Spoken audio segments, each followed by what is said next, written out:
Dave here from Amplify, and I'm talking to Mark Arm from Mudhoney. How are you, Mark? Good, Dave. And you? I am, yeah, I like to think from a conscious perspective, I think there's a moment and there's collaboration with it. So every moment is exactly the same, apart from your application to it, because, we've got genetic memory and all that sort of stuff. So when someone says, "How are you?" I just keep thinking to myself, I'm the same as I always am, except I'm not going to say I'm the same as I always am because I'm going to give you a different description, which is the stupidity of the paradox of life. So enough of all that. We're not here to talk to me. We're here to talk to you. Where did it all? How did it all start? It's almost 40 years ago now in Seattle. Mark's in Seattle, still in Seattle. So Uh, by it, I assume you mean the band, Mudhoney? Mudhoney, yeah. Yeah. Green River ended in, I think, I went to practice on Halloween, which is October 31st, And Green River 1987, is the previous band I was in. okay, yep. And uh, three-fifths of us announced that the band was over. And I was kind of, at the time, actually sort of relieved because things were kind of, there was a little bit of tension there musically. And I went to a show at the OK Hotel, got pissed drunk, ran into Dan Peters, and I told him like we just broke up, and then vomited into a plant. Sensational. That's it.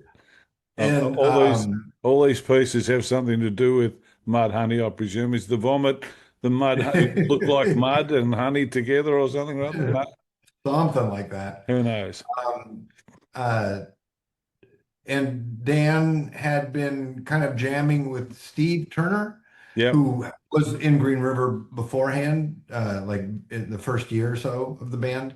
Um, and he played in my first band at the end of that, this band called Mr. Ep. So Yep. he was going to university up at Western Washington, university up in Bellingham, and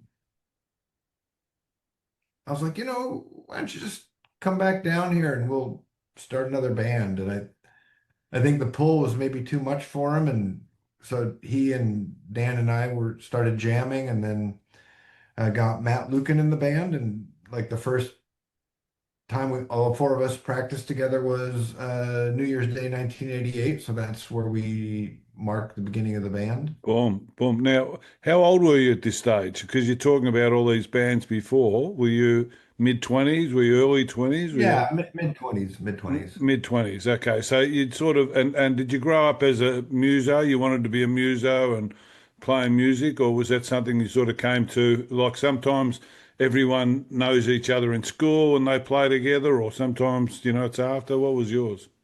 I think I was enamored by rock music, and the louder and the heavier, the better. From like a young age, just hearing like whenever something with a little bit of heft actually got played on AM radio, on like top 40 radio, which wasn't that often. But that was what I was kind of drawn to. Uh, I mean, I was forced to take piano lessons as a kid, but I didn't think that translated at all to, my interest in uh, rock and roll. Yeah. Um, and there was, this idea in the 70s that like in order to be in a band, you had to be a fantastic musician. And I just, Yeah. Yeah. Yeah. until like punk rock came along, it was just like, I'm not Steve Howe. Yeah. Yeah. Yeah. Yeah. Yeah. Yeah. Yeah. Um, in fact, I don't even know how to play guitar. I took ukulele lessons in fourth grade for like a couple weeks. Yeah. That was Yeah. about Yeah. it. Yeah. And so my friends and I in high school, like basically the summer after high school, in 1980, we went halves on a thrift store guitar and a 30-watt PV amp. Yeah. And we our good friend Dorothy was a really good drummer, and we enlisted Dorothy's little brother Todd, and we just started a band. You're on. And Seattle's not exactly for anyone. Seattle's in Washington, which is up the west coast, up the top of the west coast in the US. Probably, strong ties to Canada, I would think. Uh, Vancouver's 3 hours away if you include the border crossing, and Portland's 3 hours south the other way. But other than that, everything like the next stop is San Francisco, which is 12 hours away, yeah. and going east, the next major city is Minneapolis, and that's like a So 32 it's hour. it's it's not exactly LA or New York sort of thing. It's a big city, but it's not a thoroughfare for, acting or so is it a big music destination now? Now it is, yeah, yeah. That I mean that got put on the map in the early 90s. Yeah, yeah, Uh, yeah. but when I was going to shows here, it was almost kind of like a lot of times we would drive down to Portland or drive up to Vancouver to Yeah, see a show. yeah, They yeah, wouldn't stop. Nothing would. yeah, yeah, yeah, Some yeah. things wouldn't show up here in Seattle. Sure. Um, it was. I mean, maybe this is a little not quite the same, but maybe just think of it as like on a map, like Cairns or something like that. Yeah, yeah, yeah, yeah, It's yeah, like yeah. way up Yeah, there, kind okay. of out of the way. Although Cairns never quite got big enough to do anything, it's still up. It's still Cairns.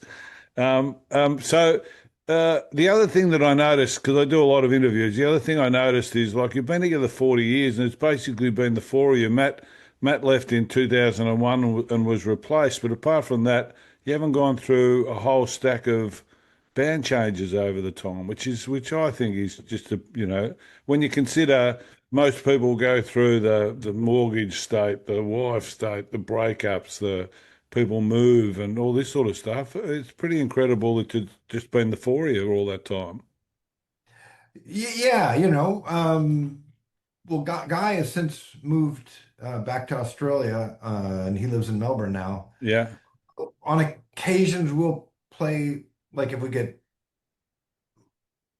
a local show that it's not quite worth flying Guy out for, we'll play with our friend Jim Sangster. He'll yeah, fill in. yeah. But that's, Rare. but I consider the band to be Dan, Steve, and Guy, and Yeah, myself. yeah, yeah, yeah. Yeah, which is cool, which is cool.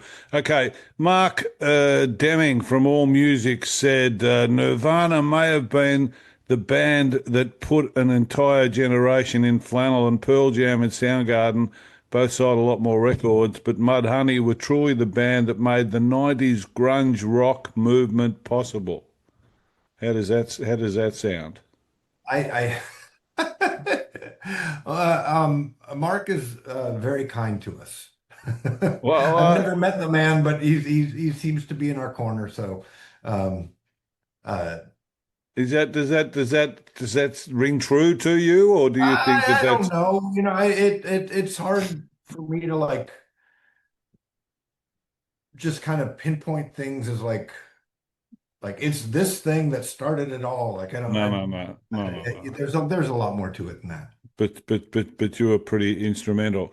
Okay, Mark. Just before we leave, Mark, he also said just I wanted to find how you describe your sound. He said a group with a penchant for metal muscle, punk attitude, garage rock, primitivism, big, loud, purposefully sloppy, a little bit menacing, and even more funny. So how would you describe your sound?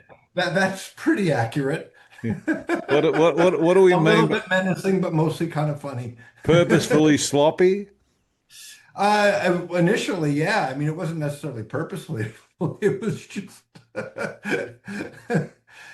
uh, So we don't like dwell on things in the studio. Like there's no like, oh, I want to take like 32 attempts at this one passage or yeah, anything like yeah, that. yeah, yeah, yeah. So the other thing, you come across as a pretty, take it or leave it sort of guy, just in this initial stages. And I noticed that you didn't chase, commercial outcomes it doesn't seem like you did in a big way. It wasn't like you know, as the be all and end all and crush, kill, destroy sort of thing. Is that fair? Well, yeah, it's fair. I mean, by the time we came around, we had a pretty good sense of rock and roll history and our favorite bands. Most of them, I mean, there were exceptions, of course, like Black Sabbath and Alice Yeah, Cooper and David yeah, Bowie and stuff. But like, most of them, like the Stooges, the MC5, the Saints, Radio Birdman, Feed Time Scientists, just on and on and on. They didn't make it, yeah, you know. And even if they were on like a major label and had probably maybe some expectations at the time, it yeah. just, Still didn't. uh, you know, and I think it's a misnomer of the music industry that people that are touring and all over the place are rich. And again, I've interviewed lots of people, arena artists and all that sort of stuff. And some of these people that have had big long careers and are coming out and touring around say it's a great holiday, but don't try and build a foundation from it or build well, a yeah, yeah. I mean, I think, well, you're talking to me. I'm at work right now. I work in the Sub Pop warehouse. yep, yep, yep, uh, and I'm actually looking back on things. Like I'm actually glad that we're not a band that is like just that touring is our only income, yeah, right? yeah, Because then, I mean, I know, like, say, a band like the Melvins, they tour constantly, and that is their only income, and they're super yeah, busy, yeah, and they're not like a commercial band. But I yeah, think other bands will try to, maybe make compromises to like yeah, expand yeah, the yeah, audience. yeah, yeah, yeah. Or and some bands, they probably don't even think of that as being making a compromise. Yeah, yeah, I get it. I get it. That's just, like we want to be a pop band. And labels are disappointing, really. Labels are businesses, and if you think that you've got a relationship with them, have a bad record, and you'll work out how big, how good the relationship is with them. I mean, we're lucky in that regard, Well, I Sub mean, Pop, you've yeah, sort of you sort of started them, didn't you? we were there at the beginning. Green River was like the first record that they put out as the first band that they put out on record. Yeah. Okay, And then what Green River broke up, so then we had to start Mudhoney so they could. what do you think fans resonate? Performance, music, mixture? Uh, I don't know. I can't get in the head of other people, so I can't really tell you what other people get out of it. Mark, you've been doing it for 40 years. You've seen the responses. You Yeah, must, yeah. and you hear the But feedback. no one's holding signs going like, "I am feeling this right now." No, no, no. I get it. I get it. Okay. So you've produced 11 albums. Yeah. Is that correct? Maybe, probably. And, but it says too 25 official primary releases. I'm not quite sure what that means. I I'm don't know not what sure. that means either. I'm not sure what a primary, that was on Wikipedia. Your latest album was in 23. Yeah. Plastic Eternity. Is there new music on the drawing board or can we? Not in the drawing board. I mean, the way we work, uh, we jam together Yeah. and songs that way. Yeah. And right now, we're pretty, spread apart. Like Dan and I are the only two people who live in Seattle. Steve moved to Boise, Yeah. which is 9 hours away last November, and Guy in 2022, 23 moved to Melbourne. So Boise's in Idaho for people that don't know, and he moved to Melbourne because of a job, because of a girl, because of a. He's from Perth. Oh, okay. So he's an Australian. He's an Australian. And I think one of the reasons they moved to us back to well, he moved back to Australia with his family was when it kind of came up that like their daughter, who was a young child going to elementary school, was made to partake in active shooter drills. Yeah. God You bless know, America. God who bless who them. who, who wants to raise a child in that environment? God bless them. Well, looking at what's going on over there at the moment, it Oh, was a it fuck. was it was a it was a good move. I mean, I Yes, can for I sure. can it must be.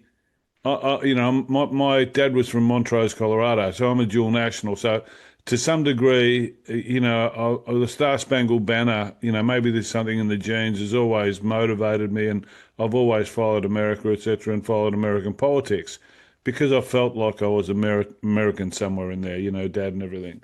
And I just can't understand, like it's just beyond me. I just can't understand what's going on at the moment in terms of an electorate that sort of, votes for someone who comes out there and says, "I'm a crook. I'm going to take all your money. I'm going to." He doesn't say that, but he does it openly. Yeah, yeah. And then he's Openly, and openly. then he says, "I'm really black and I'm 4'10". So he says whatever he wants to say, and it's America. And I think I've always thought of America. All politics is they lie. Everyone lies. But I've always thought of America as, the shining thing on the hill, that sort of situation. And I think at the moment, most of the world thinks of it as a third world country that's, being It's overrun by something or other, and they try and keep away from it. And I think the sooner the midterms come and something happens, look, I'm not sure that the Democrats have their shit together either. They're going through that left wing sort of process as well. So, anyhow, you know, God bless yeah, you. we'll see. I'm glad you're there and I'm not. Look, once Guy and his wife Zola moved to Melbourne, my wife and I begged them to adopt us, but I don't think it worked that way. Well, you could do that here. I mean, you couldn't do it in reverse. I mean, you've got to come from South Africa or, Sweden or something rather to But to only if get you're into it. white. Only if you're white. Only- Only if you're white. That's true. That's true. All right. Okay. So you've got some East Coast and New Zealand dates coming up in October. Yeah. What are you looking forward to? Looking forward to having a good time.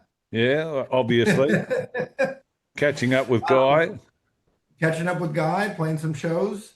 We've got a festival up in Brisbane, which will be cool. It's the same festival that I played with the Saint 73 to 78 last year. Yeah, Um, and you know, last time the last time we were in Australia was like the very first tour we did. Uh, I guess it was the very first tour we did COVID. after COVID, or I mean, maybe we did. I think we did a U.S. tour after COVID. It was the first tour after the record came out, Okay. and and there was still like a little bit of like COVID vibes. Yeah, So yeah, it's like now it's kind of just to do like a free and easy tour where we get to hang out and not like have yeah, this thing in the yeah, back yeah, of our minds. yeah. And um, for the first time, we're actually doing a New Zealand tour, Which is which is good. exciting. We've played Auckland twice, You've once in actually got 19. a few dates in New Zealand, I saw. You're not just, Yeah, yeah. Yeah, which we is played good. Auckland in 1990 and then in like 2014, and we've never played anywhere else. And like we've got 5 shows there now. Yeah, which is good. Which will be great. You'll enjoy it. New Zealand's Yeah. it's a bit like Canada and America. New Zealand's like well, it's not like Australia. They wouldn't want me saying that, but it's anyhow. You know, Yeah, yeah. you know what I I think mean. the people from the UK, what's the word, Antipodean? Yeah, Antipodes, whatever. Yep, Antipodes. Listen, if you could perform with any music artist, alive or dead, who would you choose and why? Ed Cooper, and I've done that. Ed Cooper. Did you? Where'd you perform with him? The Saints 73, Oh, of 78. course, of course, of course, of course, last year they came out, of course. They were they're a great band. Nothing wrong with them. And Yeah. like you say, they've been around forever. Okay, let's go through some stupid questions because people always love to find out answers to these stupid questions. What's the craziest thing you've ever done? Having said that, most people don't answer this question, but but if you're prepared to, remember you're touring though, so don't say, you know, everywhere we go, we take our heroin with us. And one time I got over, because you might No. not get in. And I've surely I've done stupid shit.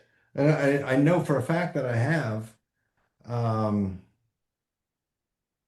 Not death defying, nothing where you can say, I jumped off. One of the guys, actually, who was it? One of the guys in one of the American bands, I think, or one of the bands said he was out here in 70s or 80s or something or other, and there was no restrictions on the Sydney Harbour Bridge at the time.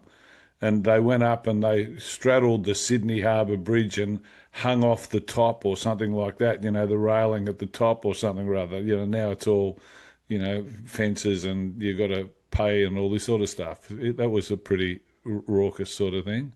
yeah, I don't. Someone last week said that they jumped from a, 10-story tree or something or other, and the branches as they fell broke the fall, so they survived the fall. So there's some crazy shit that goes on.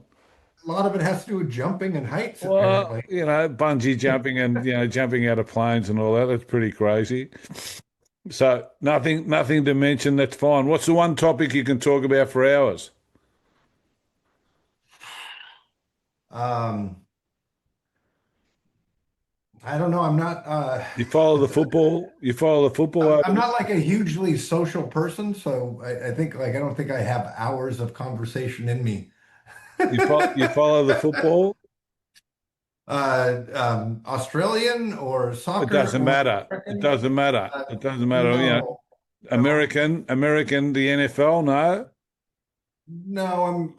I mean, I think the Seahawks did pretty good last year, so it's kind of like right there. I think I watched the second half of the Super Bowl. Did they? They didn't have any soccer up your way, did they?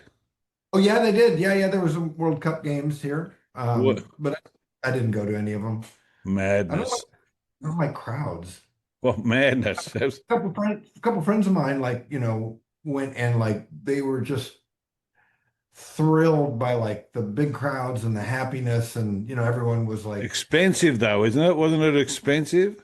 yeah, yeah, but I think, they went down to Pioneer Square, which is the area near the stadium, and just went to like a watch party. Oh yeah, yeah, yeah, yeah, yeah. Cool, Like cool, went to a cool. bar and hung out, and there's just people in the streets just, Okay, what's the thing you like most about yourself? Hair. Right. yeah, that's it. I wish I'd had hair like that any time in my life, let alone now. Um, I don't know, I guess my wife. You are. That's not a bad thing either. So that's all right. Okay, let's finish now on some favourites. We're just about out of time. All time or current. That's either one's fine. Favorite album. I'd probably default to Funhouse. Fair enough. Favorite artist.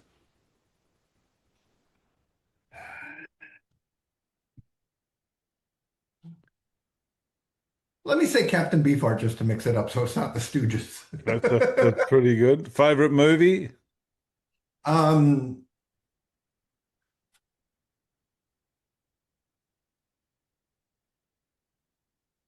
Hard questions. Strange Love, Raising Arizona, or Spinal Tap. Yeah, Spinal Tap from Muso. Yeah, favorite place to visit. Uh, Australia. sure, yes, yes, Australia. Of course, of course, of course. Thank you. Favorite venue to play, and you played a few. Yeah, What sticks out? usually when it comes to venues, like some kind of stinky graffiti written backstage room with sticky floors. Yeah, So it's not the best. No, no, no, no, no, no. But you must have played a festival that was. Just like to go to, to hang out backstage and count the penises on the walls. That's another misnomer for people, I'm sure, that they think that, it's all unbelievably fun and all this sort of stuff to be in a band. But, a lot of the times, like you say, you're in a band room that's shit full and you're trying to fight crowds and you've got equipment. If you're not lucky enough to have, roadies and all that, you've got equipment, you've got to try and you lose shit and you've got to pack up and people are taking stuff. It's a pretty it's a challenging sort of life. We've been pretty lucky in that we haven't had a lot of theft. God bless. Favorite food? Just about done. Favorite food? Um, I would just maybe like a good Italian meal. Just Favorite I could drink? um either a dry Riesling or a Beaujolais. A refined palate. Yeah, not Yes, not it's not fine. just beer. Favorite person in history, apart from me. Ah,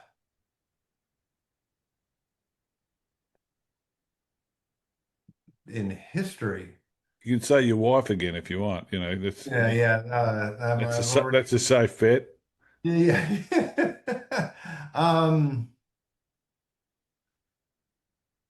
I don't know. I enjoy the writings and musings of Franz Kafka, so I'll just say him. Yes, yes, yes, yes. Good choice.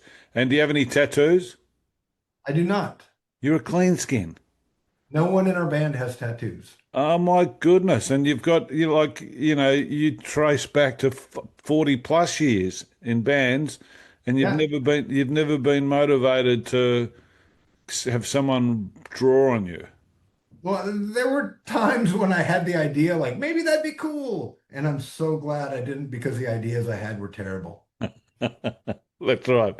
That's right. Your current wife's Julie, and you would have had this wife, Cecile or something or other, right across your chest. That would have been a tough one to sort of live with.